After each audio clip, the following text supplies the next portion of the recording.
Salve, amigos, muita paz, que a paz do nosso querido Mestre esteja em nossos corações, que a espiritualidade boa que nos ajuda na divulgação da doutrina espírita esteja conosco, nos trazendo paz e luz no coração.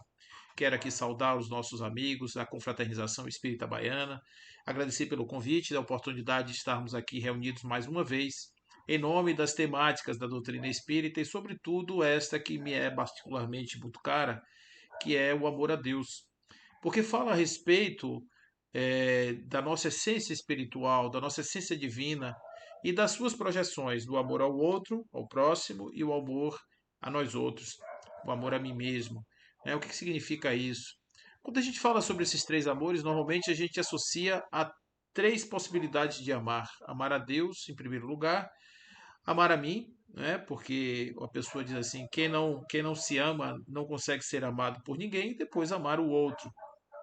Essas três ordens que são as naturais, que estão aí normalmente nas interpretações cotidianas desse tipo desta parábola, dessa passagem, dessa informação tão preciosa que Jesus vai nos trazer no Evangelho de Lucas. Ele narra a história de um homem que era um doutor da lei que perguntava para Jesus como é que ele fazia para ter a vida eterna.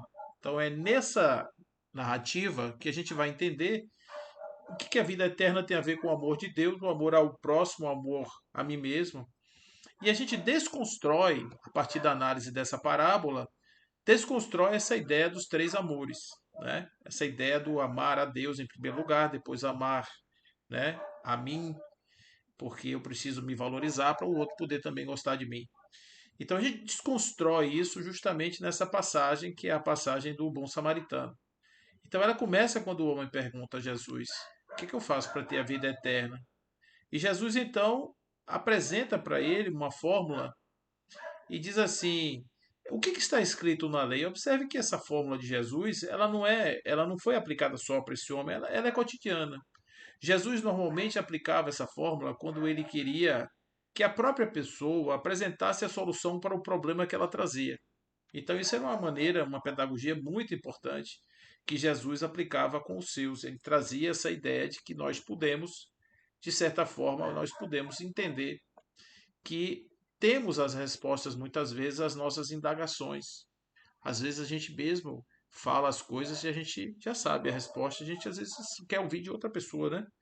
Então Jesus fazia isso, ele trazia essa possibilidade de o outro se apresentar, o outro trazer as suas próprias conclusões, porque talvez isso calasse um pouco mais fundo e desse mais entendimento. Então ele pergunta para o homem o que está escrito na lei, e o homem diz: amarás o Senhor teu Deus de toda a tua força, com todo o teu espírito, com todo o seu entendimento, e ao próximo como a si mesmo. Jesus disse: muito bem, faze isso e viverás para sempre. Aí o homem, que estava agora diante de uma resposta tão simples, né? Ele já tinha a resposta, ele só não tinha compreendido ainda que ele podia ele mesmo formular a resposta. Ele precisava que Jesus o orientasse em relação a isso. Ele vai complementar suas dúvidas perguntando a Jesus a respeito justamente do próximo. O que era o próximo? Esse próximo significa o quê? O próximo é aquele que está perto de mim, o próximo é meu parente, o próximo é minha mãe, são meus irmãos. Quem é que é o próximo? O próximo tem a ver com proximidade física, porque normalmente o próximo ele é aquele que está perto, né? Perto da gente. E ele pergunta: quem é o próximo? E Jesus lhe apresenta essa parábola de que saiu o homem em demanda de Jericó quando os salteadores se apropriaram dele e fizeram dele caído na estrada. Ele caiu na estrada e ficou ali na beira do caminho. Veio um sacerdote, passou, olhou para o homem, mudou a calçada. Veio um levita que veio andando, olhou o homem, mudou a calçada. E depois veio um samaritano. Jesus também usava dessa pedagogia dos opostos.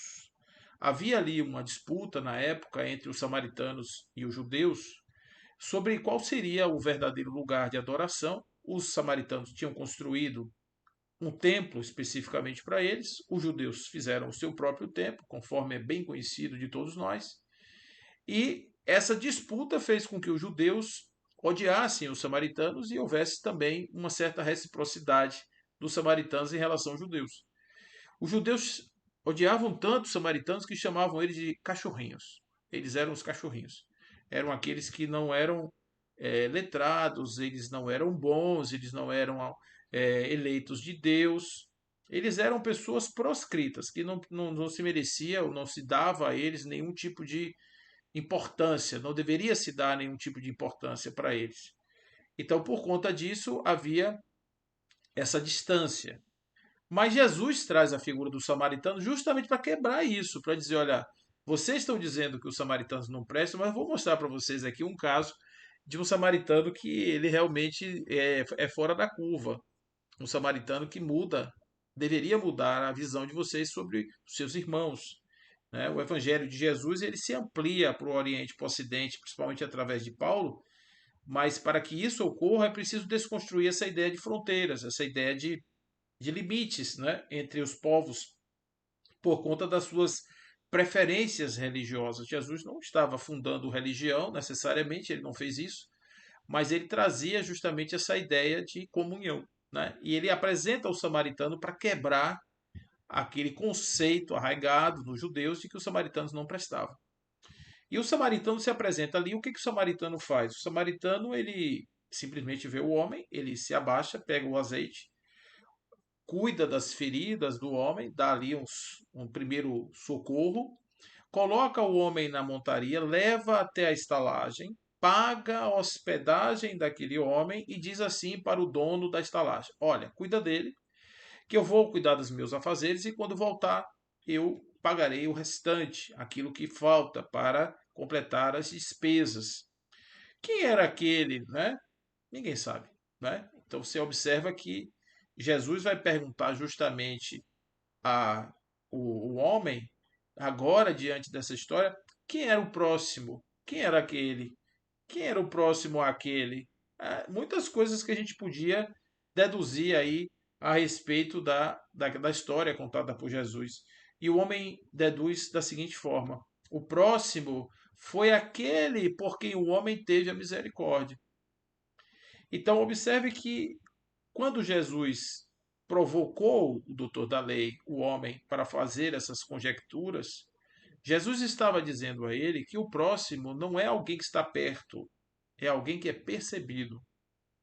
É percebido e tem que ser percebido, porque se ele não for percebido, ele não movimenta de dentro da alma a ação que faz com que o indivíduo vá em direção a esse outro.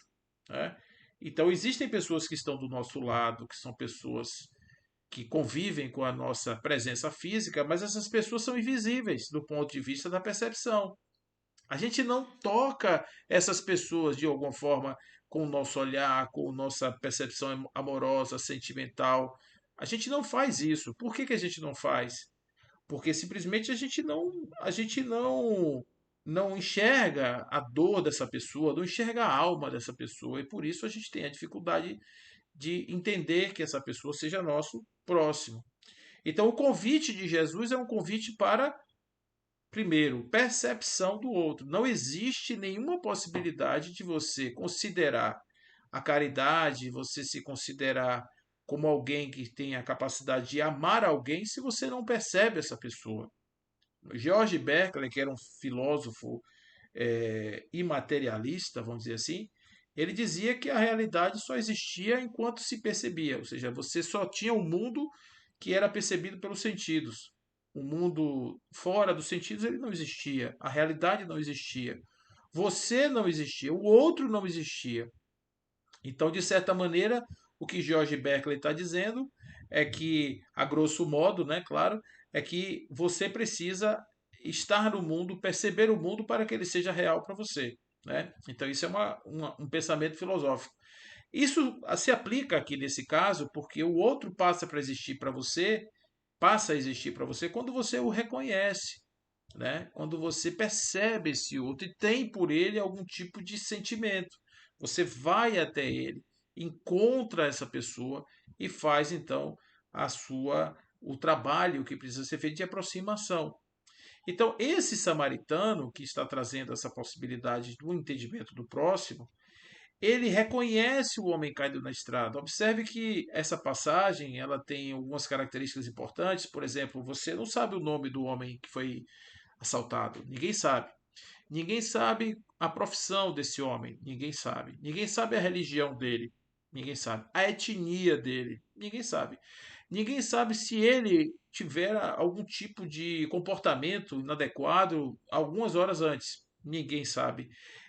Ninguém sabe, por exemplo, a que tipo de pensamentos ou sentimentos aquele homem tinha no coração, se ele era bom, se ele não era bom. Ninguém sabe. Por que é que nós não sabemos disso? Porque simplesmente, do ponto de vista da percepção do outro, esses dados que para nós são tão importantes, para esse homem que era o samaritano, são irrelevantes.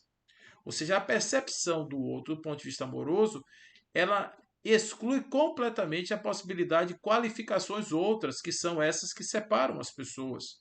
Então, o próximo, ele, para ser verdadeiramente próximo, é preciso que a pessoa entenda que não são os atributos dessa pessoa que vão fazer ele ser próximo ou não. É o sentimento de quem o percebe que faz com que ele seja próximo ou não. O sentimento daquele que percebe é sobre aquele que é percebido. É esse o movimento, não é? Não importa o que o outro seja, desde que ele seja reconhecido por aquele que percebe. Então, para isso acontecer, é preciso que antes tenha acontecido alguma coisa. Porque imaginar que nós temos esse olhar para além da moral, para além das castas, para além das identidades culturais, étnicas, de qualquer tipo, é preciso que nós tenhamos antes um aprendizado de como olhar para esse indivíduo de maneira ampliada, de como ver esse indivíduo de uma forma mais profunda. E isso é algo que deve nascer no imo do ser, deve ser algo mais profundo na nossa essência, na nossa alma. E não é simplesmente um ato porque é bom, porque isso é caridoso, porque de repente um bom cristão deve fazer isso. Porque o que fez o samaritano e o que fez o levita mudar de calçada foi justamente isso. Eles estavam agindo em conformidade com a sua lei. Porque eles têm lá o hábito de dizer, a mania de dizer, né, eles tinham essa cultura de que ao tocar um cadáver eles se tornavam impuros. Então eles não podiam fazer isso, porque se eles ficassem impuros, eles não podiam entrar no templo. Então, porque eles precisavam entrar no templo, eles não podiam tocar no cadáver, estava morto, deixa lá. Então, isso era uma questão cultural. O outro que não estava feito é esse tipo de dogma, que não estava ligado a esse tipo de dogma, ele se permitiu ir além e fez essa possibilidade de compreensão do outro. Então, nós sabemos que aquele foi assaltado, nós sabemos que ele caiu na estrada porque foi assaltado, mas o homem que o ajudou não sabia. Então, a gente não tem nenhuma informação de que o samaritano recebeu uma informação de que havia um homem que foi assaltado, que caiu na beira da estrada. Não, ele simplesmente viu o homem caído e apiedou-se do homem, tomou o homem como aquele objeto da sua caridade. Então, se aquele que está caído fosse um assaltante que tivesse assaltado uma casa e no momento em que ele pulou o muro ele tivesse se machucado, estivesse ali na condição de o ferido do seu trabalho ou daquilo que ele fez mal feito antigamente, né, alguns minutos antes, de forma precedente, esse homem não perguntou a ele, você caiu aí por quê? Você foi assaltado? Então você vê que o samaritano simplesmente ignorou qualquer condição do homem. E o que seria isso que acontece antes, né? Essa preparação prévia para que nós pudéssemos então estar na condição de ajudar alguém? É a qualidade da percepção, é a forma de aprimoramento da qualidade perceptiva. É isso que faz com que o indivíduo se torne capaz de reconhecer próximos. E Jesus vai trazer na interpretação da lei uma forma muito interessante de nós rompermos esses grilhões que nos impedem de fazermos essas identificações. Nós temos, do ponto de vista social, nós temos algumas particularidades que nos impedem de fazer isso. Por exemplo, nós temos as nossas matrizes culturais, onde nós nos inserimos, e normalmente essas matrizes culturais elas são definidoras de fronteiras sociais. Essas fronteiras sociais são justamente fronteiras que demarcam territórios que estão ali delineados por ideias, pensamentos, cultura, valores, esse tipo de coisa, que faz com que nós estejamos ali cerceados de qualquer tipo de liberdade. Nós mesmos nos impomos essa falta de liberdade porque estamos completamente cercados por uma cultura que limita a nossa mundividência, ou seja, a gente vai enxergar a realidade social a partir dos nossos olhos. Então, se eu for de repente de um determinado tipo de corrente do pensamento, eu vou enxergar através dessa corrente do pensamento. Se eu for de outro, né, de outra corrente, eu já vou ter de outra forma. Então observe que esses níveis culturais, eles podem criar barreiras para que nós tenhamos um relacionamento fluido como esse do samaritano e o homem da estrada. Além disso, nós mesmos temos os nossos problemas, as nossas questões, a nossa forma de ver. Então, a gente, quando vê uma pessoa na rua, por exemplo, e essa pessoa, uma senhora, ela está carregando uma criança no sinal, muitos de nós pensamos assim: poxa, mas ela está usando essa criança para pegar um dinheiro e ela não quer trabalhar e etc. Então, a gente começa a criar uma série de valorações e essas valorações elas são impeditivos para que nós possamos nos aproximar dessa senhora. Pode ser que isso tudo seja verdade, que ela seja uma aproveitadora, que tenha realmente pegado uma filha de uma outra pessoa, uma criança, alugado uma criança para poder pedir uma esmola, né, sensibilizar pessoas nos semáforos. Tudo isso pode acontecer, mas também poderia ser que não. Ela poderia, de fato, ser uma mãe que estivesse ali com a sua filha, passando uma necessidade, pedindo algum tipo de recurso para simplesmente comer, fazer uma atividade que é tão corriqueira para todos nós, mas que para essas pessoas, em determinadas circunstâncias, é uma verdadeira impossibilidade. Então, uma ajuda nesse momento seria muito bem-vinda, né? Mas os preconceitos e as valorações, elas impedem muitas vezes que a ajuda chegue, por conta de estarmos, né, socialmente falando, muito batizados por pessoas inescrupulosas que muitas vezes fazem coisas que não deveriam. Mas isso ainda é um filtro, mesmo que nós tenhamos sido enganados muitas vezes por pessoas que realmente fazem esse tipo de prática, mas mesmo assim nós estamos usando desses filtros para nos afastarmos de uma percepção de alguém no sentido mais ampliado. Então, isso realmente, essas dificuldades, elas se nos são apresentadas, se nos são impostas, e por isso não é fácil fazer essa questão do amor ao outro. A questão do próprio amor, nós já temos aí um outro cenário também bastante difícil, porque nós aprendemos a amar aquelas pessoas que nos causam algum tipo de afeto positivo. Vou usar uma linguagem dos afetos aqui.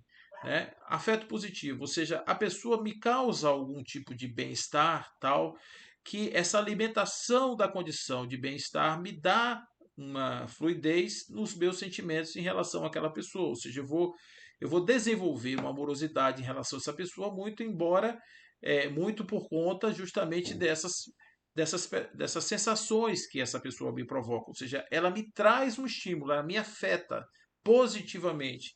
E por conta disso eu retribuo com também um afeto positivo.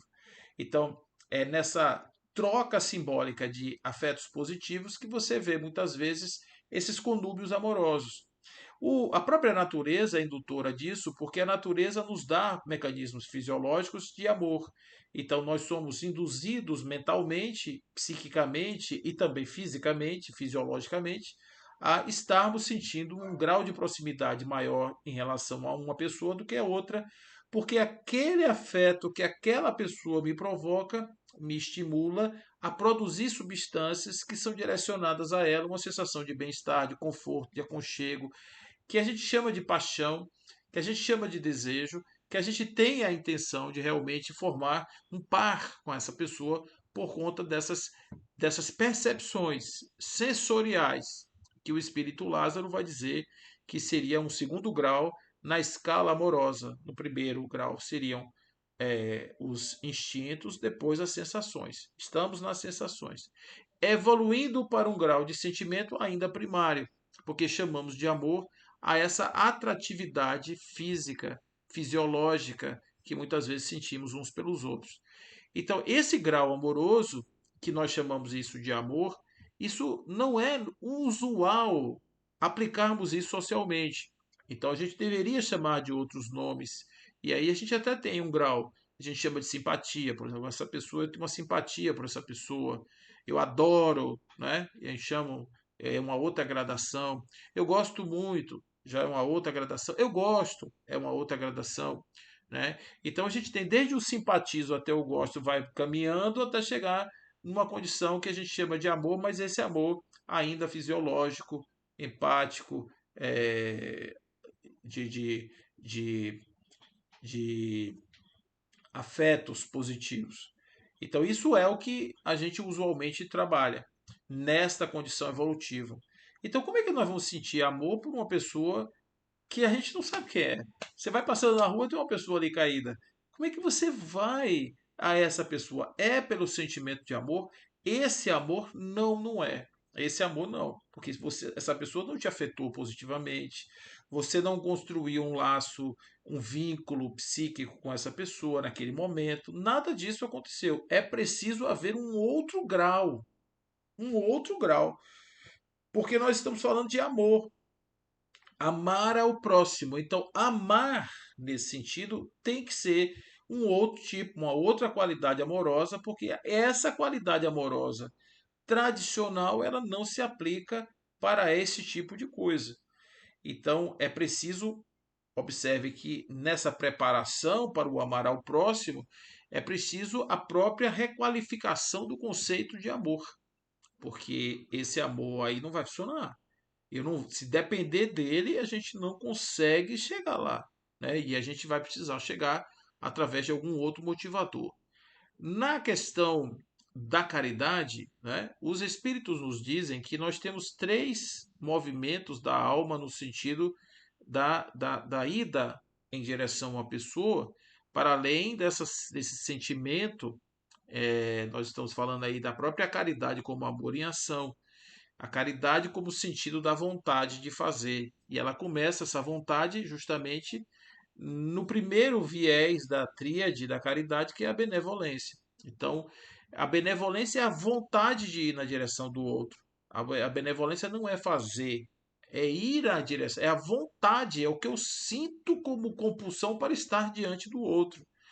Então, o outro não precisa me afetar. Eu que sou afetado por mim mesmo, eu tenho dentro de mim uma moral kantiana, né? Uma moral de preservação legal universal, de formação de uma lei universal a partir do meu agir consciencial. A minha consciência me dá tamanha dimensão da minha relação com o outro que me obriga a ir na direção do outro, ou seja, isso é vontade, eu vou na direção do outro, eu caminho na direção do outro, isso é uma coisa importante, por isso benevolência é a vontade de fazer o bem. Depois a indulgência, ou seja, eu sou capaz de enxergar nessa pessoa mais do que o que ela é, né? Isso aí é uma coisa que a doutrina dos espíritos nos ensina profundamente. Quem é o outro? Quem sou eu? Né? Como é que isso aí funciona? A gente precisa entender melhor, porque esse outro é um espírito imortal que nesta vida está vivendo um personagem. O que é o personagem? O personagem é esse ser temporário, esse ser que somos todos nós e que nós usamos essa figura chamada persona para nos fazer representar diante de uma encarnação temática. Ou seja, nessa encarnação, esse aqui é a minha persona. Então, a persona tem algumas características próprias de comportamento, caráter, personalidade, essas coisas, que vão fazer com que ele seja reconhecido pelos seus atos e até mesmo pelo seu jeito de ser. Né? Então, ele tem uma identidade funcional, e essa identidade funcional pode ser até percebida e reconhecida pelas características próprias daquela pessoa. Então, nesse contexto, esse indivíduo, né, que está aí na condição do ser formado, desse ser psíquico, desse ser, é, esse personagem, né, que vai se relacionar com o outro, que vai criar as suas condições de aprendizado, que vai criar suas condições para poder estabelecer ali seus vínculos emocionais do ponto de vista da sociedade. Esse indivíduo, esse personagem, ele está também diante de uma questão, né, uma questão existencial. Ele está diante de uma questão aí da sua própria formação, usando a sociedade como um instrumento evolutivo. Então, esse ponto aí é também um ponto de relevância quando a gente considera as dificuldades aí da gente caminhar no entendimento desse amor ampliado. Personas, eles têm as dificuldades de entender-se como tais, mas eles são personas, são espíritos vivendo experiências humanas. E sendo espíritos vivendo experiências humanas, esses indivíduos, eles são mais do que o personagem, né? Então, onde é que é difícil aí? É você ir além do personagem. Então, o personagem sou eu, Paulo, por exemplo. Então, você me enxergar como espírito imortal, você tem que ir além da persona. Você tem que ir além de Paulo, você tem que ir além da cara de Paulo, do corpo de Paulo, da roupa que Paulo está vestindo, da casa que Paulo mora, do trabalho de Paulo, da profissão de Paulo, do que Paulo diz, do que Paulo pensa, do que Paulo se mostra, do grau evolutivo de Paulo. Porque eu não sou isso, eu estou essas coisas todas. Nós estamos, né? Então o personagem não define o espírito. O personagem caracteriza o nível evolutivo do espírito, mas não o define.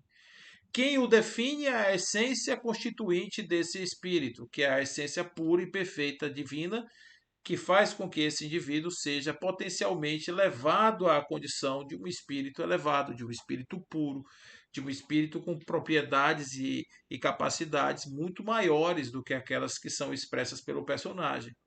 Então, o indivíduo que vê o outro além dessa condição, ele vai ter, no caso da indulgência, ele tem essa possibilidade de ir além. Porque se você for julgar os atos, o homem samaritano iria sentar junto do homem lá em Jericó, na estrada de Jericó, e perguntava: vem cá, você fez o quê? O que você fez para estar aí nesse lugar?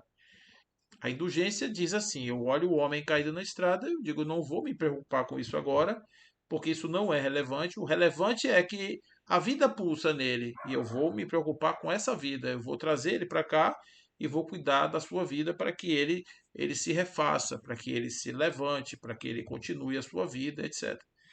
Então, observe que dentro da estrutura da caridade, a indulgência já é um grande movimento na direção de você ultrapassar as capas do personagem e as capas da ação para você chegar na valoração do elemento constituinte, do elemento essencial. E por fim, o perdão, que é o elemento que fecha essa tríade, aonde o perdão ele reconhece a hipótese de você fazer uma doação de si mesmo para o outro. O que isso tem a ver com a desculpa, né? A desculpa, eu te desculpo, te perdoo, me desculpe, etc. O que isso tem a ver com isso? Muito pouco. Porque o verdadeiro perdão ele não tem a ver com desculpa, porque desculpa é só uma formalidade burocrática da nossa linguagem. A verdadeira condição do perdão é aquela que movimenta por dentro as emoções de tal forma que se eu me lembrar daquilo que você me fez, eu não sinto mais aquilo que eu sentia quando aconteceu o fato. Então, isso verdadeiramente é o perdão. O perdão é eu estar numa condição de ressignificar o ato praticado pelo outro em relação a mim. E com isso eu me torno uma pessoa mais capaz de absorver o outro. Então imagina o seguinte: quando alguém te fere, você fecha seu mundo íntimo, nós fechamos o coração, a porta do coração fica fechada para o outro. O outro me magoou, eu fecho a porta do coração. Aqui você não entra mais, irmão. Aqui acabou, aqui não tem mais espaço para você. Mas no momento em que a gente permite que o outro entre de novo na nossa casa, entra na minha casa, né? No momento que você abre as portas, você está se dando para essa pessoa. Por isso que a palavra perdoar é doar-se todo, né? Doar-se integralmente. Essa é a tradução, vamos dizer assim, ipsis literis, da palavra perdoar. Prefixo per totalmente e doar. Doar-se totalmente. Então, o indivíduo que se doa totalmente, ele abre a casa mental, a casa emocional, para que o outro participe dessa festa. essa festa intensa. Então, não é simplesmente a vida eterna um ato mecânico de você estabelecer com o outro algum tipo de relação menos intensa do que simplesmente o verdadeiro ato de você é, se entregar, de você enxergar o outro além das cascas, além do personagem, e com isso você ser motivado para ir na direção do outro, ou seja, para reconhecer o outro como um próximo, que é uma condição sine qua non para que ele seja próximo, é que eu o reconheça. Eu preciso estar movimentado internamente pela força do amor, do perdão, da indulgência, da benevolência, que são atos internos, de dentro para fora e não de fora para dentro. Eu não preciso que você me estimule através do seu agir. O seu afeto não precisa me afetar. Não precisa me afetar o seu afeto. O seu afeto não me interessa, vamos dizer assim. O que interessa é o que está acontecendo dentro de mim. Dentro de mim está acontecendo uma alquimia que está me levando até você. Então, esse lugar é o lugar que nos interessa. Porque é nesse momento que o homem samaritano se debruça sobre um desconhecido, não pergunta nada, não quer saber absolutamente o nome, o que fez, o que deixou de fazer, para que time ele torce, para o partido dele, não quer saber nada. Ele quer apenas fazer com que esse movimento seu interno saia na direção do outro. E aí a gente vai dizer assim, mas é possível algum dia a gente desenvolver essa capacidade de compreensão nesse grau? É possível. Mas para isso a gente tem que começar do começo, e o começo dessa história é Deus. É a percepção ampliada de Deus. Eu me convenço disso cada vez que eu faço uma reflexão sobre essa temática, eu penso que realmente Deus esteja no cerne dessa questão. Por isso que ele vem nessa tríade amorosa, ele aparece em primeiro lugar. A compreensão e o amor de Deus em primeiro lugar. Então vejamos o que poderia isso significar. É muito fácil amar a Deus bom. Deus é bom. Ah, Deus é bom. Todo Deus é bom o tempo todo. Por quê? Porque Deus faz o livramento, porque Deus consegue as coisas, nós conseguimos progredir na vida graças a Deus. A gente tem saúde graças a Deus, a gente sai do hospital graças a Deus, a gente não morre graças a Deus. A gente tem muitas coisas que nós agradecemos a Deus, e nesse momento do livramento, do momento em que a gente percebe que a gente se livrou de um grande perigo, e tivemos uma grande vitória, alcançamos um mérito grandioso. Nesse lugar, a gente fica muito impactado e dizer que sim, Deus é bom, e eu agradeço a Deus o tempo todo o fato dele ser bom. Mas e nas outras horas, meus irmãos, aonde isso não acontece? É o bebê no colo da mãe que foi retirado abruptamente por uma doença, é um jovem que foi retirado do convívio da sua família, é uma doença terminal que aparece na frente, no caminho da pessoa, é um tsunami que movimenta as terras debaixo do mar, a placa tectônica se altera e mexe com aquela massa imensa de água, e a massa vai impiedosa por cima da terra e mata 300 mil pessoas. É um furacão impiedoso que entra arrastando, destruindo as casas. É o fogo da floresta que desce morro abaixo, destrói a casa de todo mundo, mata pessoas. É um calor de 50 graus que derruba tudo, acaba com tudo. E nessa hora, lembrar de Deus, dizer que Deus é bom, é preciso ser mais um pouco do que criativo. Porque se nós vinculamos a bondade de Deus a benesses fornecidas, fica meio difícil entender a bondade de Deus no tsunami. Porque aonde estaria Deus no momento em que o mal existe? Essa pergunta filosófica é antiquíssima. Antiquíssima. Se Deus pode acabar com o mal, por que o mal existe? Se Deus permite o mal, por que Deus permite o mal? Por que o homem é capaz de fazer o mal, já que Deus sabe que o homem vai cometer o mal? Por que deixa o homem cometer o mal, né? As perguntas que os filósofos já fizeram não foram filósofos ateus, não. Homens da igreja, Santo Agostinho, São Tomás de Aquino, esses homens todos perguntaram, dentro dos seus ensaios filosóficos, fizeram essa pergunta fundamental. Olha, onde está o papel de Deus na existência do próprio mal? Então, isso faz com que a gente comece a pensar que amar a Deus a partir da compreensão de que eventualmente podem acontecer coisas que não sejam boas, é preciso ter um amor num nível muito maior. É preciso olhar para Deus de outra forma, é preciso olhar para Deus de uma outra maneira, porque da maneira tradicional a gente vai ter dificuldade em fazer esse movimento. E é por esse motivo, né, que a gente encontra justamente as possibilidades aí das mais diversas de pessoas que até amam a Deus num determinado momento, mas quando acontece algum infortúnio, elas deixam de amar, elas abandonam, elas se tornam pessoas distantes de qualquer tipo de pensamento religioso, justamente porque sofreram reveses que mostraram que naquele momento Deus não existia porque não lhes amparou, não lhes deu o amparo que eles gostariam de receber. Então, esse é o primeiro lugar, é o primeiro discurso que nós precisamos revisitar, porque de fato as coisas existem e elas não estão ligadas a uma benesse humana, uma benesse a seres humanos. Deus não criou o universo para agradar seres humanos. Os seres humanos existem no universo como existem as formigas, as abelhas, os planetas, etc. Nós existimos como algo além de tudo que existe. Nós não somos privilegiados por sermos. Então não haveria por que Deus derrogar suas próprias leis para ajudar os seres humanos. Não haveria por que isso acontecer. Então, o universo é maravilhoso do jeitinho que é. Ele é absolutamente perfeito porque ele é assim. Ele é evolutivo, ele nos permite reencarnações, a gente consegue viver, reviver, renascer, repensar, melhorar muitas vezes.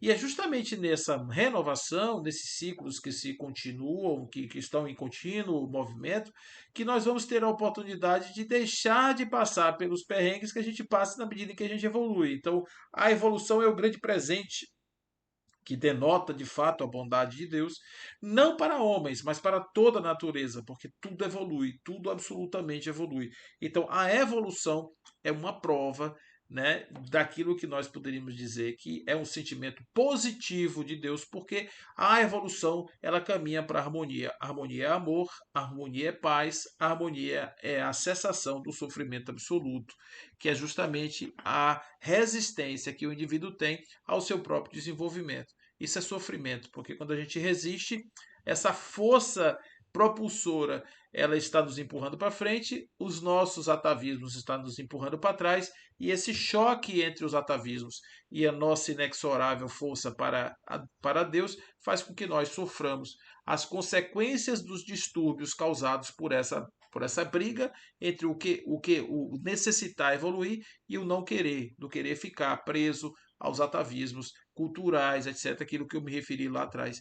Então é preciso que a gente entenda que para compreender Deus de uma forma amorosa, eu tenho que ampliar também a visão de Deus. Por que, que Deus é bom? Porque nos oportuniza evoluir. Por que, que Deus é bom? Porque Deus criou no seu mecanismo a reencarnação. Nós temos a oportunidade de viver, reviver, passar aqui muitas vezes no corpo para poder sentir a oportunidade de crescermos e sermos melhores, mais hoje do que ontem, menos do que amanhã. Então, isso é bondade de Deus.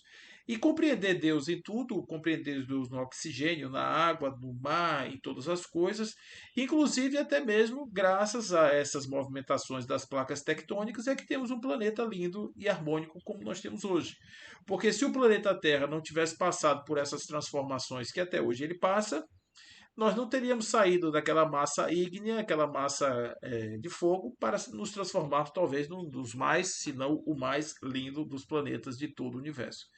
Porque nós temos as pluralidades de cor, a exuberância de vida, nós temos a água, nós temos as formas de expressão, nós temos os seres humanos, os olhos humanos, a alma humana, o abraço, o amor, tudo mais a gente tem e esse planeta é riquíssimo por conta dessas diversidades. Então, isso faz com que a gente tenha realmente um orgulho de dizer: não, eu sou divino, sou filho de Deus Deus é meu Pai, eu o amo do jeito que for. Então, eu amo Deus apesar de tudo.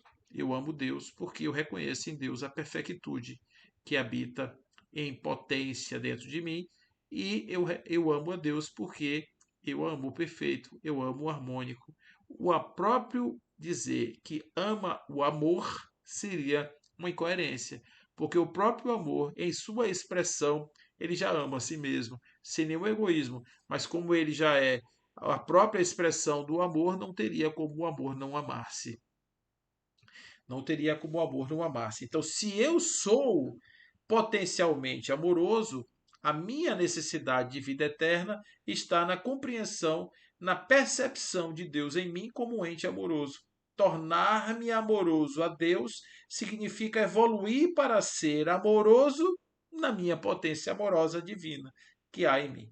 Vamos evoluir para podermos então sentir que a essência amorosa que há em mim possa se expressar de tal forma que alcance outras dimensões, outras perspectivas, como, por exemplo, o outro. Então imagine o seguinte: eu consigo perceber Deus em mim e consigo amar, entenda, não consigo amar o amor. Eu consigo expressar o amor. E o expressar do amor já é o amor total, é o amor que se ama e o amor que ama todas as coisas, tá certo?